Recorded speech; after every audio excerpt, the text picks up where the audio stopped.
Welcome, everybody, to Everyday Asphalt. My name is Jim Warren, and we're glad to have you guys here today. The purpose of this program is to go a little bit deeper in the areas of materials, design, construction, and maintenance. We post all these programs on our YouTube site. If you go to Texas Asphalt Pavement Association on YouTube, or even Apex now, you'll be able to find these programs on there. And we also then take these things and we strip out the video and we put them up on audio. And so they're also available on Spotify and on the Apple Podcast. So if you go to those platforms and search for Everyday Asphalt, you'll find us and we'll be ready to go. So just remember to like, subscribe, and share on these platforms, and then you'll be notified when a new one comes up. So let's get started with our program today. Our guest today, Gisel Carrasco. Welcome. Thank you, Jim, for the You're invitation. the Flexible Pavement Section Director at MTD. That's a big title. It is. And you've been there for how many months now? 3 months 3 and months. a half. So are you through probation?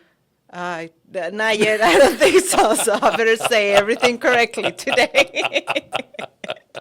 We joke around that. We have a 3 month probationary period, and we've hired a few people this year, and we joke through that as we go through the process. So, for those us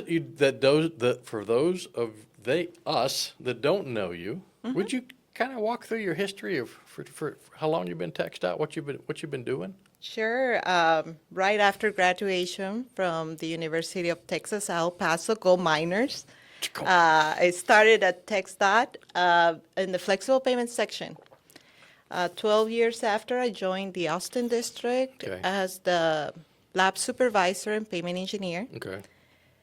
Then I joined the maintenance section at the district as the district maintenance engineer. And then more than a year ago, I came back to Materials and Test Division, first as the Soils and Aggregate Section Director, and now as the Flexible Payments Section Director. Wow.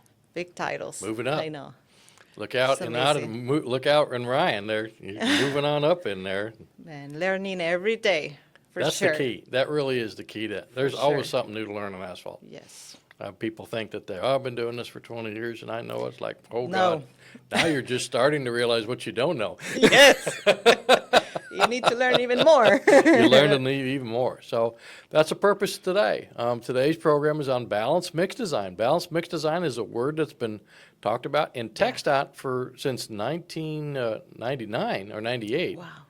And that's when they got started with a lot of it, some of the original research, and it's been floating around U.S. for probably 10 years or so, and different states now are in the process of evaluating it, trying to figure it out, and then trying to implement it. And so what we're going to talk today about where Texas is, and so you've got some slides you're going to go through, and we're going to jump back and forth with a discussion. So let's go ahead and get in it. Sure, All right. sounds good. I'm going to start with the balanced mix design overview with Okay. this presentation.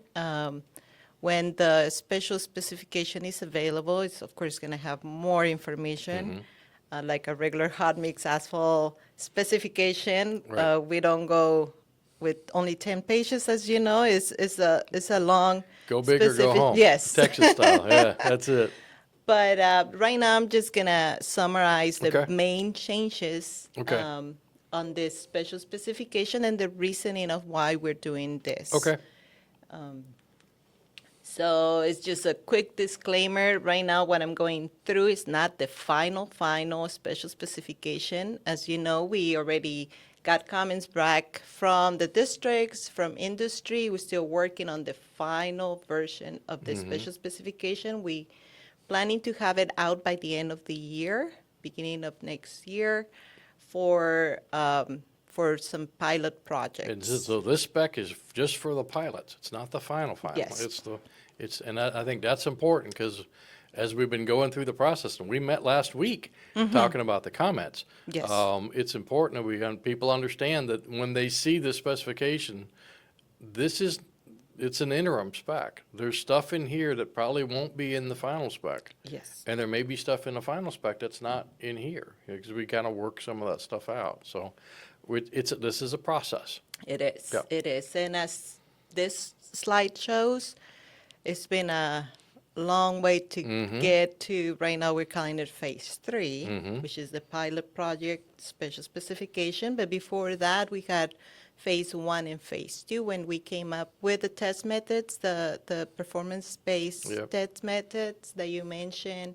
Um, Ideal CT and Ideal RT also was developed around I guess RT was in the 2019. Mm-hmm. CT was developed before, maybe 15 years ago. Mm-hmm. And other states and Texas started Yep. using them. Yep. And then for phase 2, we started creating test sections. Within regular projects, construction projects, a lot of districts had their own test sections, started doing this additional testing for us, and we got a lot of data. And trying some different mixes in the process. Yes. Yep. So right now in phase 3, we're using all that data from all the test sections that we got, and we updated the specification, and now we have the special spec, Mm-hmm. where we're gonna try to fine tune all the testing requirements that we currently have. So that's why we're only allowing some pilot projects just to get all the data and then fine tune the special specification that will become a statewide specification. Gotcha. So that's the goal. Gotcha. So that'd be phase 4. 4. So it's a long process to do it. I thought, I've had the opportunity to work in other states and seen a lot of other stuff going on. And sometimes people they jump into something and there's a lot of unintended consequences because you don't think through stuff or you haven't really tried it. And I think the one thing that Texas is doing, even though it's taking a little bit longer, they're trying this at various levels and trying to do things and trying to evaluate things and get data and make data-driven decisions, which I think is super important. But not just go from 1 to 100 in a leap. They're going, by iteration. And I think by having the phases, by building the sections, by learning it, getting people involved, there's been lots of discussion on this at a lot of different meetings. People are starting to going, okay, yeah, this is a little different, and we're going to have to do some different stuff. We talked about that, in the meeting we had last week. All the additional testing and ovens and all that sort of stuff too. So there's a lot of stuff going on with this program. So I was mentioning the test sections. As you can see in the map, I mean, we had multiple test sections even in some districts. We have performance on those test sections, and they look pretty promising. We know balanced mix design concept works. Of course, like you mentioned, it's additional work. It's a different specification. It's not your typical hot mix asphalt specification. Right. But this being a team effort of not only districts, universities, industry, divisions, it is a teamwork, There's team a effort. lot of people involved in this. Yes. I mean, I don't think I've ever seen a situation where you had multiple universities involved in one research activity. I think Yes. that's just amazing. Yeah. That is pretty cool. Yes. That normally doesn't happen. It's normally we're going to do it here at University of wherever. Yeah. And but now you've got from the miners to Austin, UT Austin to A&M and UT. Who else? Who else is involved? San Antonio or We did get some data from, UT Austin. yeah, Yes. UT Austin. Yeah. So there's a lot of people involved, and I think that's a really it's very novel, but it's I think the thing about this thing that I've learned is, the way we've done super pave, and before you did that under gyratory, Texas gyratory, and other states use Marshall mixed design procedures and that kind of stuff. All that's based on just pure volumetrics. Yes. Okay. Now, if you go back far enough, we used to, Marshall and even some of the old Texas territory, they used to crunch the specimens. They'd actually, break the specimens and get a strength parameter. Okay. But SuperPave doesn't have that. Okay. It was supposed to, but it was never built out completely because what they had come up with, this was back in the late 90s, it was just too complicated. It was a very sophisticated piece of equipment that never would have made it in a field trailer. It's my opinion. And so it just kind of, but we we kept on with the volumetrics because volumetrics generally worked.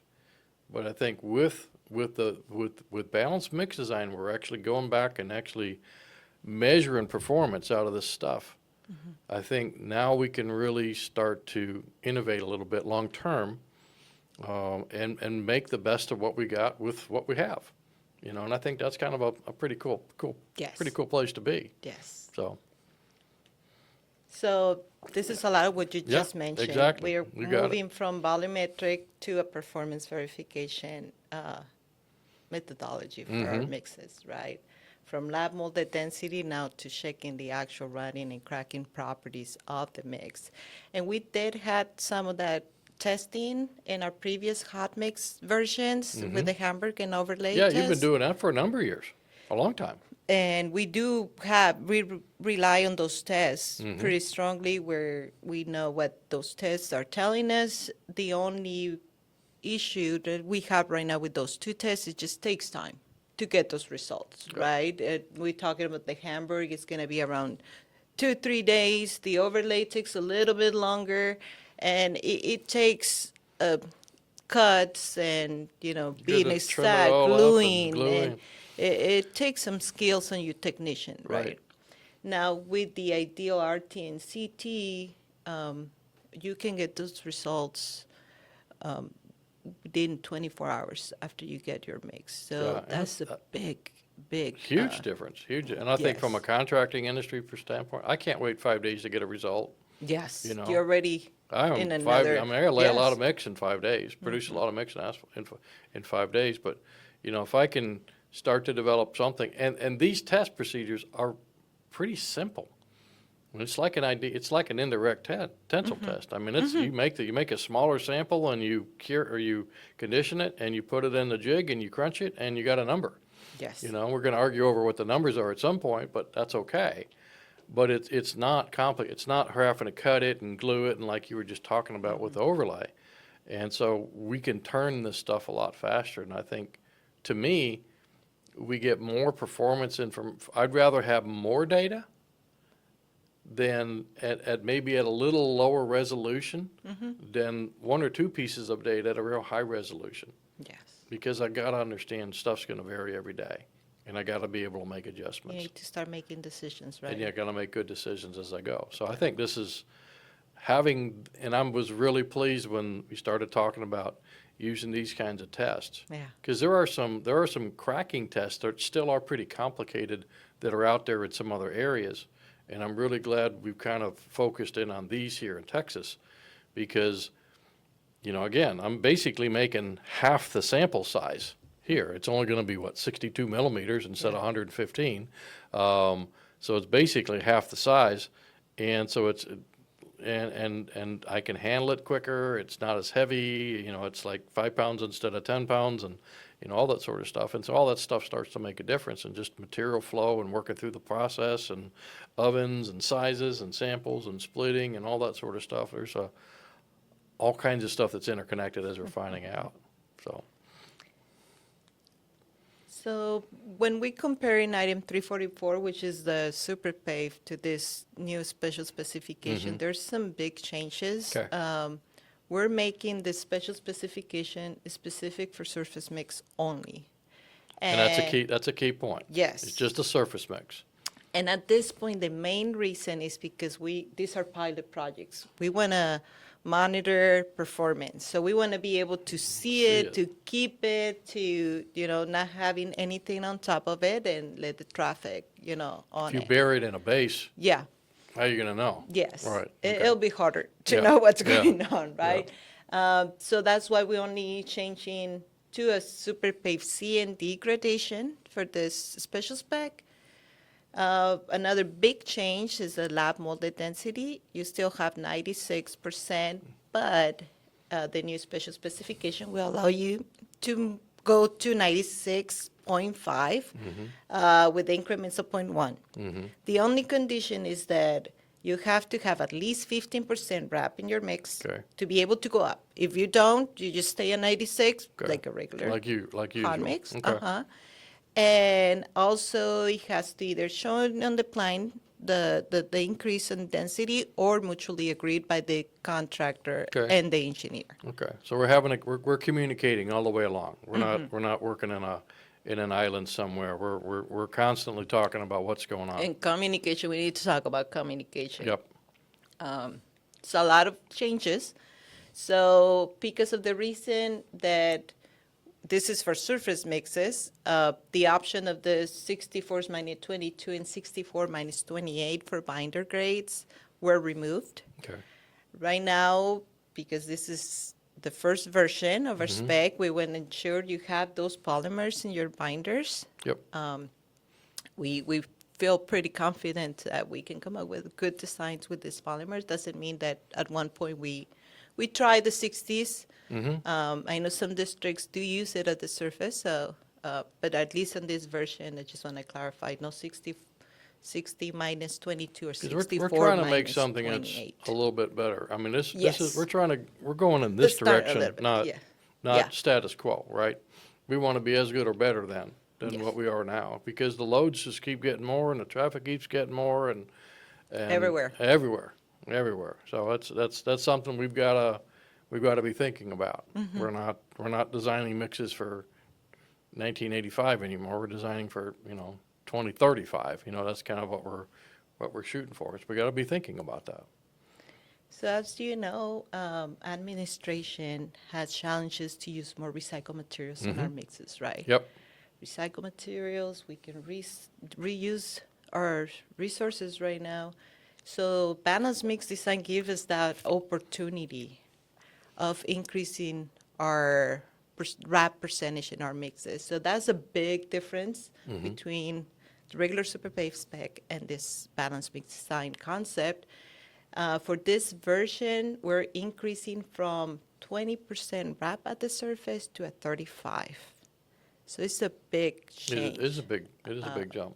Now, it depends on what wrap you have available. That's the maximum. That's a that we're gonna- max, right? And the same thing with the recycle binder ratio, also increased to 35, and just wrap is not going to be allowed because these are surface mixes. So that's just no It's a wrap. change. Yes, It's a change. it is. It's a change. But I think it's not just, okay, just dump a bunch of wrap in there, right? Yes, But you're gonna have to use wrap responsibly, right? In your mix design, know what you've got, know how consistent it is.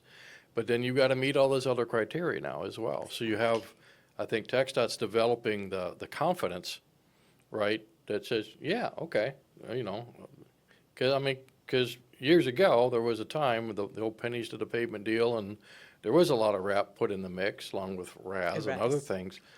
And mixes didn't work as well, but they weren't engineered the way we're talking about doing it now. So this is really different than I think where we were in Texas back in the late O's, 08, 09, 010, back in that range. So I think we've got to just understand that wrap can be used successfully as long as we do it responsibly. We think about what we're doing. We process it. When we're working on some documentation on wrap processing too. So that's another aspect that you guys is at MTD are working with the industry to try to come up with some good ideas into what should a good processed wrap stockpile look like?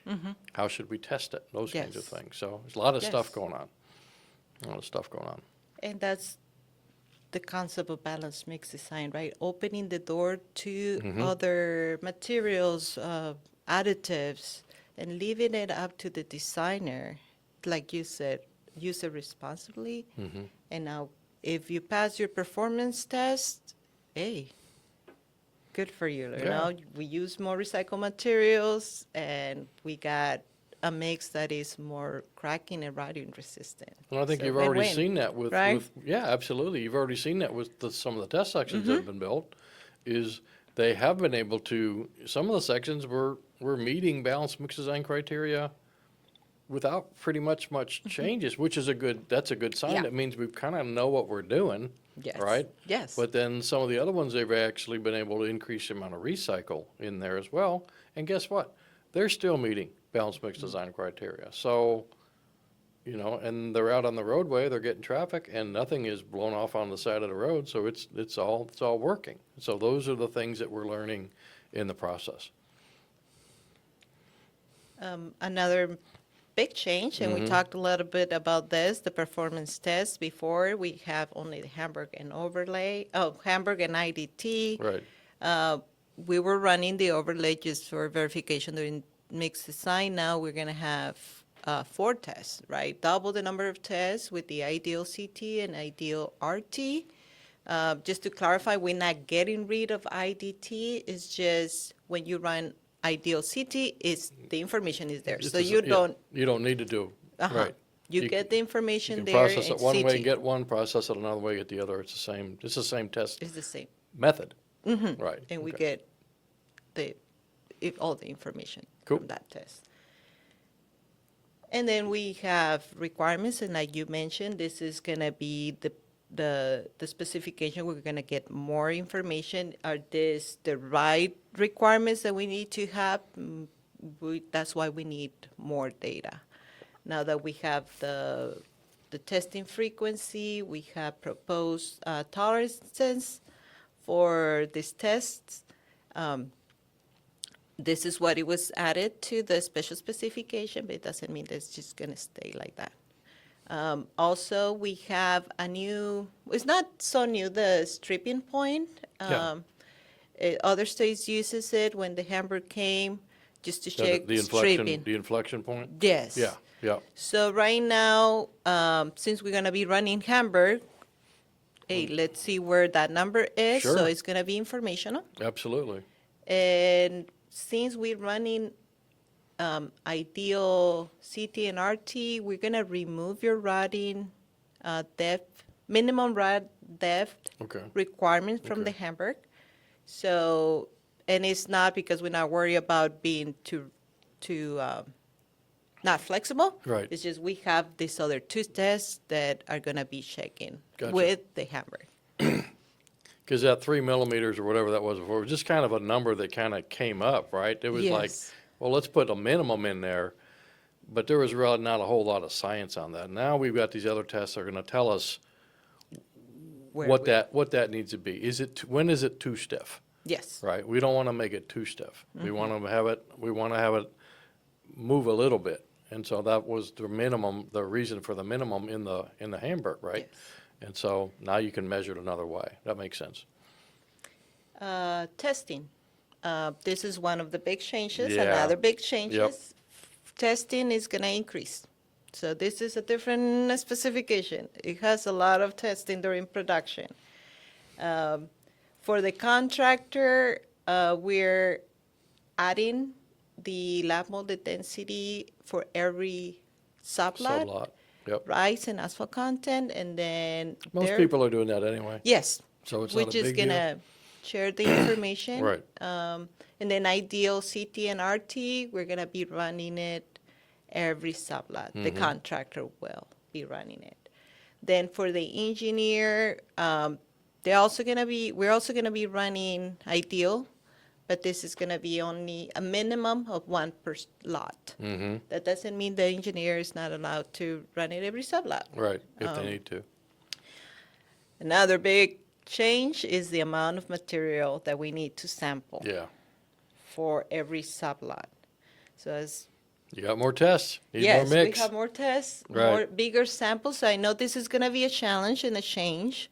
Right now, we're counting on all the tests that need to be run per sublot. We're estimating 55 pounds per sample. So 55 pounds Mm-hmm. Times per 3. contract. Yes, referee Yeah. and TxDOT per sublot. Right.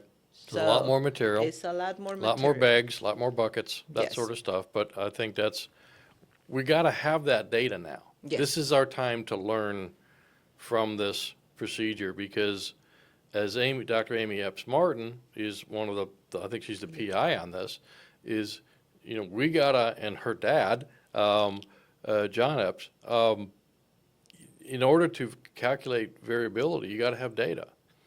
And we gotta know what, if I run the test and you run the test on the same material, how much difference can there be? what's the risk for the agency, what's the risk for the contractor.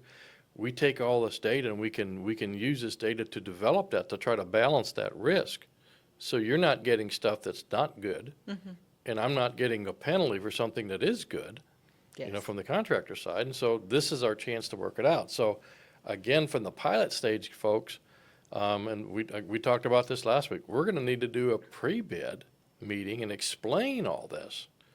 Because I don't want a contractor going into this thinking it's just another asphalt job and realize, holy cow, you know, I got to do all this extra work. I may, Yeah. probably will need another technician, maybe two, depending on how big the job is and how much material he's going to make.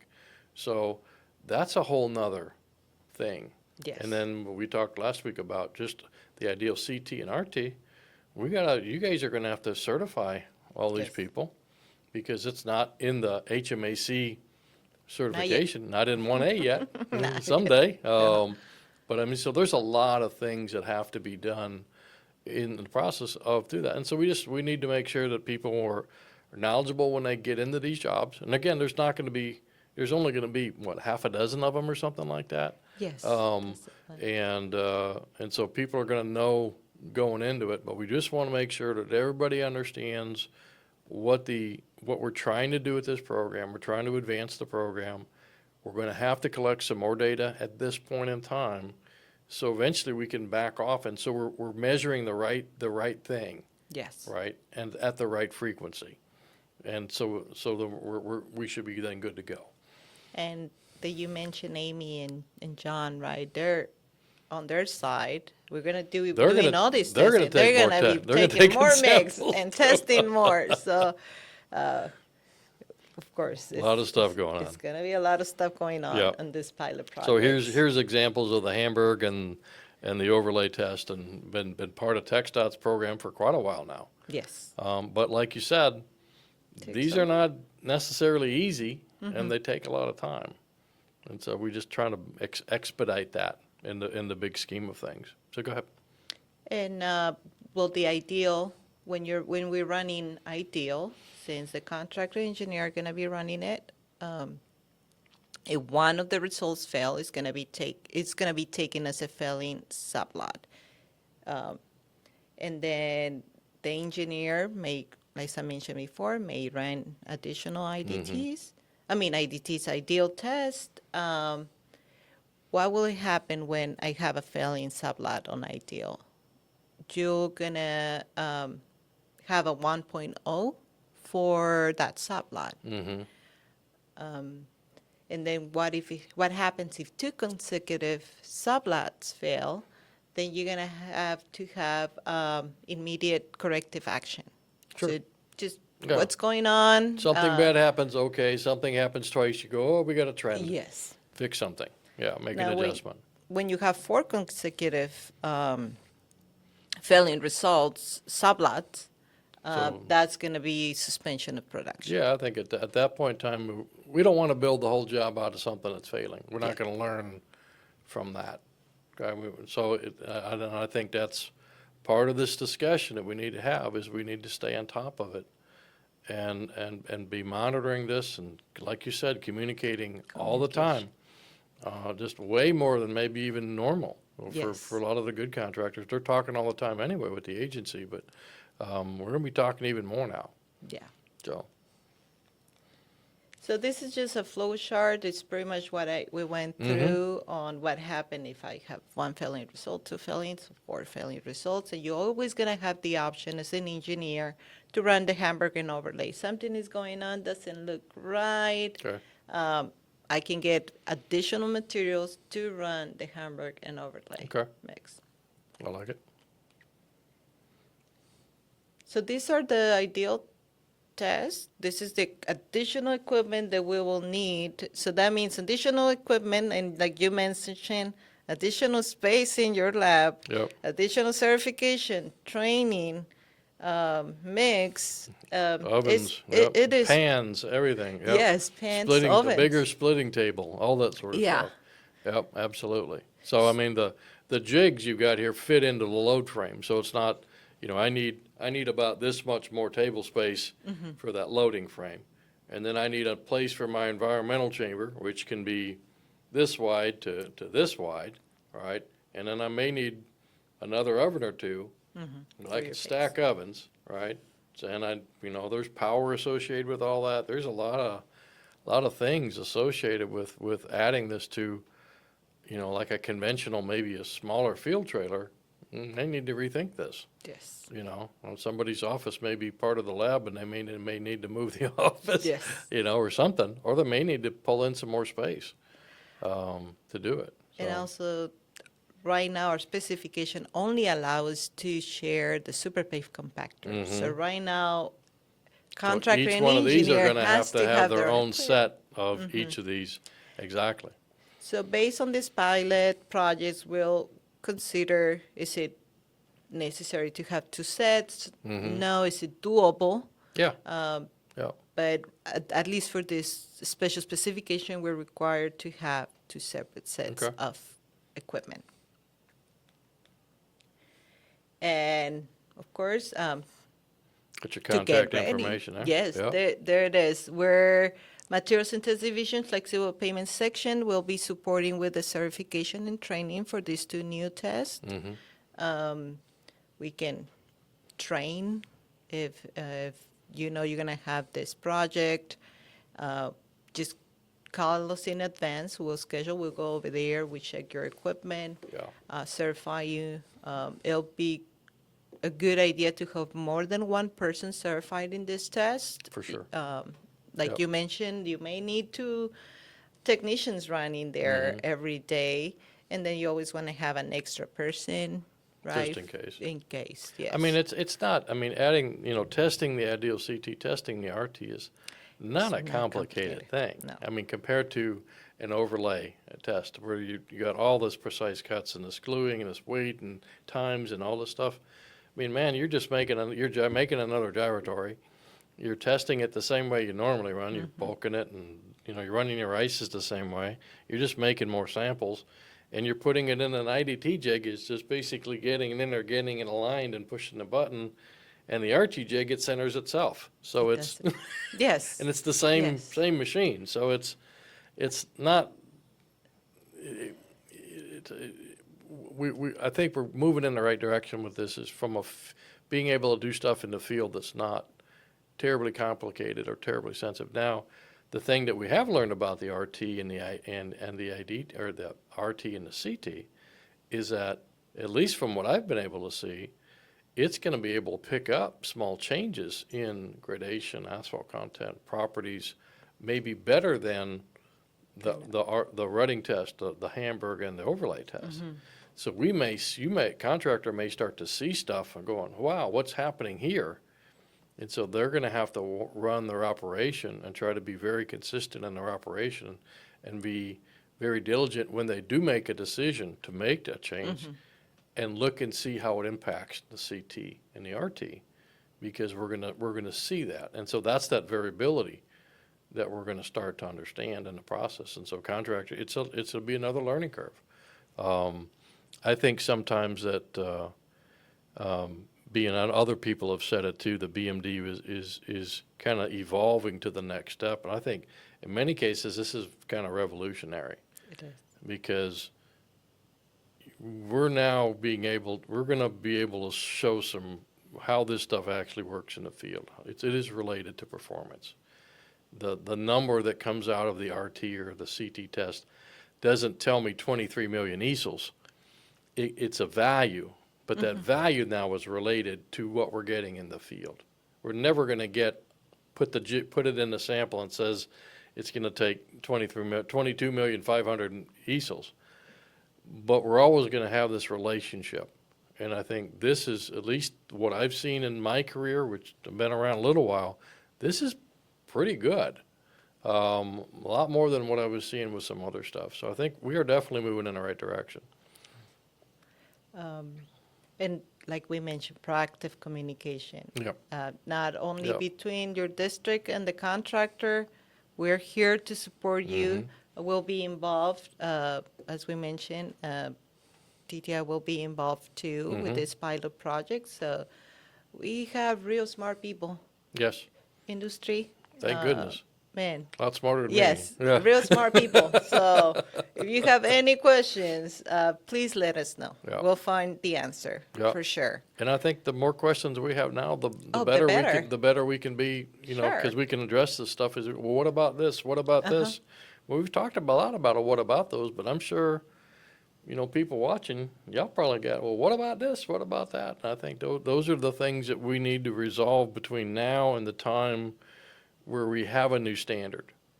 And it's, you know, it's item, you know, I don't know what the number's gonna be, okay? But it'll be whatever number it is, and then it goes into the pool right next to Super Pave and SMA and the rest of them, where people start selecting this as the designers start selecting this as a chosen material as a surfacing. Just like SMA or TOM or, you know, PFC or something like, we're gonna use this balanced mix design now. And then go from there. So stay tuned. A lot of stuff coming. A lot. A lot of stuff A coming. lot. So good deal. So that pretty much, I think that, yep, that's your Yes, group. That's our That's your group. group there. A good group of Like folks. I said, pretty smart people. Yeah, yeah, yeah. Well, you got, here there's to there's a lot, support. there's a lot of talent at MTD. A lot. I've met a number of people from a lot of the different areas. I've always been impressed as like, these folks kind of got it figured out. Now, we're still learning. Yeah. Right? We never have it all figured out, but as long as we have that idea that we can figure it If we out. figure everything out, that'll be so boring. It would isn't be. it? We probably wouldn't be here. Yeah, of We course. wouldn't be having this conversation. All right, so kind of bringing it back together. You're finalizing the pilot spec. I'm calling it the pilot spec, right? Instead of the BMD spec, because I want to differentiate, okay? And that's going to be used on some projects starting beginning of next year, Yes. right? I think one's already been picked out. We're going to learn about that. We're going to do more testing. We're going to do more evaluation. We're going to learn from that. And these aren't huge projects. These are jobs that can, I think you were looking, from like 10 to 20,000 ton projects that can be done relatively quickly. We don't want something that's going to have a little bit of mix in 26 and the rest of it in 2030. We want to get this stuff out and have multiple lots day after day after day and build this project out. So then we can look at it in total. And then as it goes into service, then we can monitor it as a total. And you're still monitoring, I mean, I don't know if you mentioned it, you're still monitoring the early The other test sections Yes, we that have are. been put in there. And I think those are being monitored every year. So we're building all these data points for performance down the road. Unfortunately and fortunately, to really know, it's going to take 15 years to really know if this works or not. But we've got enough stuff going on right now based on projections. Things are looking pretty good. It's looking good. So Yes. that's a For- good deal. I just want to add for this pilot project, we also want something that doesn't have a lot of repairs in the project because So we want pretty a uniform. good uniform Okay. overlay. Okay. And also widening projects, maybe that's not a good candidate, just a full overlay. Just a good solid with good overlay. traffic. So we've got uniform traffic, uniform base, so we can really, whatever we learn in the For the overlay. surface. Yes. That makes sense. That makes sense. That makes sense. And then we'll take all that data and then we will craft the final Statewide spec. statewide spec, okay, after that. So we haven't asked what date that's gonna be yet, but 27-ish or 28-ish or something like that, probably not too far Yes. down the road, once We'll we get get there. it figured out. Yeah. Well, good deal. Man, a lot of stuff going on. You inherited, I don't know, did you know what you were getting into when you took this I job? had no idea. I was so excited about the opportunity of coming back to materials. I enjoyed the district for sure. I learned so much. But coming back to materials is like coming back home. I know I sound Oh, that's cool. cheesy, That's cool. No, I get it. but I get it. it's really rewarding. That's good. Yeah. You know, I think that we're kind of talking about that beforehand. One of the things about the whole Apex program is this sharing knowledge and sharing information. And it's so important that we're finding that you know, between materials and the lab and that side and maintenance and design and construction, that we learn as much about everybody else's jobs as we possibly can to help us do our job better in whatever area we're working in. And that's one of the focal points that we're working on with this program, is trying to help people understand that. There's this big circle. Yes. You're on this circle somewhere, okay? But you're not an island. I mean, Yes. you're part of it. And so what you do impacts everybody else. And it doesn't necessarily go this way. It goes across and back and forward and all that away. And so, and then as you move, like you've moved from different positions, Yeah. within the district to division, and so now you understand, being in MTD, what the divisions are having to deal with, Yes. and then even within the division, the different area, the different sections, or the divisions within the district, I'm sorry, I get that mixed up, of what they all have to deal with. And so that's really, I think, a very valuable tool that everybody ought to be striving to do. So if you're just a construction person, right, you learn more about materials, learn something about design, because there's a lot, I've been learning about design, a lot of design stuff, and there's a lot of stuff that goes on in design that impacts what materials are used and how we can build it. And there's a lot of factors in there, Yes. way more than I thought. And so, hey, we learn and Yeah. we move on. So it's pretty cool. So let's kind of wrap it up. I generally ask these questions at the end, and so they're coming. So, so what's the hardest part of your job now? I think I need like 5 extra hours in my day because there's, the hardest part is, Getting it all done. Yes. There's so many different challenges for different districts, right? We have 25 districts. Yeah. Texas is big. Big. We have different Yeah. materials, temperatures, everything is different. Everything. And then with all our industry partnerships, finding the time to participate, be engaged, and also with the district's goals, just keeping our department's goals, and on top of that, trying to be a good mom and a Yeah, good wife for my absolutely. sons Yeah. and my husband. Absolutely. Absolutely. Is- It's the balance is really hard. I do a lousy job of it. My wife will tell you how much time I spend here. It's just you can, but we're trying to find it. We're trying to answer some questions, but we have to make sure that we don't burn ourselves out in the process. Yeah. And so that's a hard thing, and I think that we always got to be maybe asking ourselves, Where's how you the doing? balance? Yes. Seriously, how are yes. you doing? Are you getting home? Or if you had date night, I think we need to be asking people those things, because we can always talk about asphalt all day long, Yeah. or whatever the material is. But we got to say, hey, how's the rest of your life going? Is there a balance in there? Is it like this, or do we need to kind of pull it back? And I think if we all do that, we're better off keeping each other up, because we don't need people falling off. Yeah. I've seen that. I've seen people just literally just fall out of the industry, and it's terrifying. Yeah. Okay, the health, other things, mental, just. But we lost track of them. We didn't keep hold of them and say, hey man, you're getting too tight. You need a break. Go take a break. That sort of stuff. Queen for the day. You get to change anything. What is it? Man, if I could change something in one day, I will end deadly crashes Oh, in okay. Texas. All right. This is personal. We Yeah. all have friends, Yep. family members, co-workers that are affected by this, Absolutely. right? We all have to drive, and it's really painful seeing people go Yep. for Yep. in a crash accident. Yep. Um, Drive like a Texan. Yes. And Yes. a good Texan, not a bad Texan. safe Drive Texan. well, but take care of each other. But in the meantime, I know we've been working real hard engineering our mixes and our designs to reduce crashes.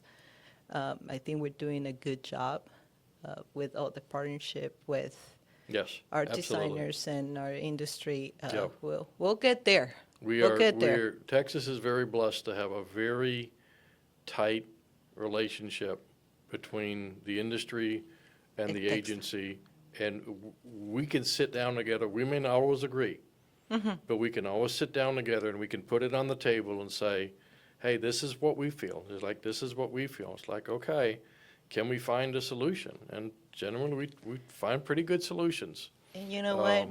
Safety goes first. Absolutely. In any area. Gotta keep For that in mind. everybody, safety goes first. So that's really rewarding working for the department and working in this industry because, Good people. yes, it's good people. Good people. Did we miss anything? No, I love that you mentioned drive like a Texan. So I just want to remember, drive like a Texan. Yeah, I mean, Yes. they're great commercials out. I don't know if anybody's Oh, seen them. they're I've seen them amazing. on YouTube and on Facebook and other places and stuff. And there really is a lot of doing that. We gotta remind people to get out of their own brain and look what's around them.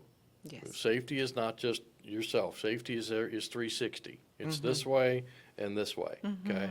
And we got to be thinking about that when we get behind the wheel, okay? Put the phone over there like we did when we sat down, okay? Don't try to do two things. Just enjoy the ride. Enjoy Sure. nice Texas smooth We asphalt do roads, have right? beautiful views. And the views. And the views. And the views. And people. And the people. Very good. Well, thank you so much for No, coming thank you, out today. Jim. Appreciate it. Appreciate it. All right, so that's a wrap for today. Again, we want to thank everybody for participating today on Everyday Asphalt. Just to let you go, a reminder that all these programs are available on YouTube, Spotify, and Apple Podcasts. Typically, they will post the same day that the program airs, which is the third Thursday of the month, which is this Thursday. So we're looking forward to it. You can sign up at texasasphalt.org. Under the events area, just click on Everyday Asphalt, and then you can sign in there, and then you'll get notified, and you have to register to get access to the online program, but you can watch YouTube and all the other ones anytime you want. But if you sign up and you come watch us on the third Thursday, you actually get a PDH for the hour that this program's going to be. So we're right at that, and so we probably need to get out of here. So we're good to go. So thank you, everybody. We appreciate you participating today. Thank you again for coming out. Thank you for the opportunity. Enjoyed it. Enjoyed sitting down with you Awesome. today. Me too. All right. Take care, everybody. Be safe out there and ever forward.